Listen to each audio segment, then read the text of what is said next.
سے مطیع اللہ کی رپورٹ شامل کرتے ہیں۔ جرمنی میں تعینات سفیر پاکستان ڈاکٹر محمد فیصل سے جسٹس ہیلپ لائن، یورپی یونین کے سفیر، گرینڈ اوورسیز کلب یورپ کے صدر، وزارت اوورسیز پاکستانی اور انسانی وسائل کی ترقی کے تحت اعزازی فوکل پرسن میاں مبین اختر نے ملاقات کی۔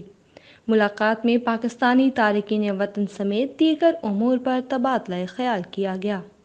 سفیر پاکستان ڈاکٹر محمد فیصل نے کہا کہ پاکستانیوں کو متحد ہو کر تمام مشکلات پر قابو پانے کے لیے محنت کرنے کی ضرورت ہے۔ جدوجہد، قربانی اور محنت کے بغیر کامیابی ممکن نہیں۔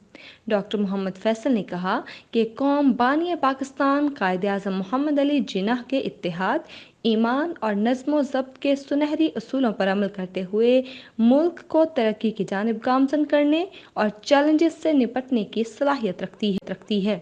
سفیر پاکستان نے میاں مبین اختر کی خدمات کو سراہا۔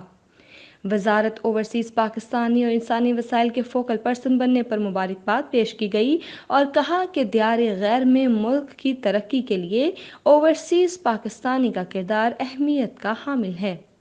ملک کی ترقی میں اوورسیز پاکستانی کا اہم کردار رہا ہے اور ہمیشہ رہے گا۔